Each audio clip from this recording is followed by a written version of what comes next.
इसका अंजाम क्या होगा ये तुम जानते ही होगे।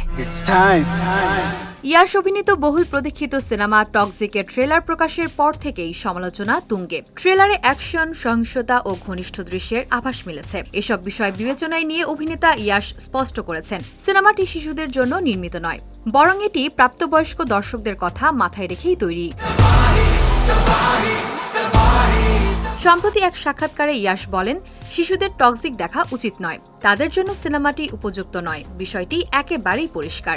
প্রাপ্তবয়স্করা ভালো মন্দ বিচার করে নিজেদের পছন্দ অনুযায়ী সিনেমা দেখবেন এবং গল্প থেকে কি শিখবেন সেই সিদ্ধান্তও তারাই নিতে পারবেন।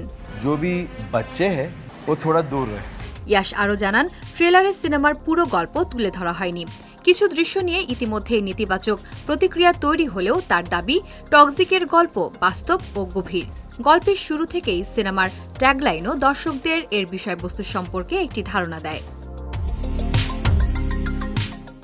অভিনেতার মতে, গল্পকে কার্যকর করতে চরিত্রের প্রতিটি স্তর যথাযথভাবে তুলে ধরা জরুরি। তার চরিত্রের বিভিন্ন দিককে গুরুত্ব দিয়ে গল্প এগিয়ে নেওয়া হয়েছে। একই সঙ্গে এমন গল্প সততা ও স্বাভাবিকভাবে উপস্থাপন করাও গুরুত্বপূর্ণ বলে মনে করেন তিনি।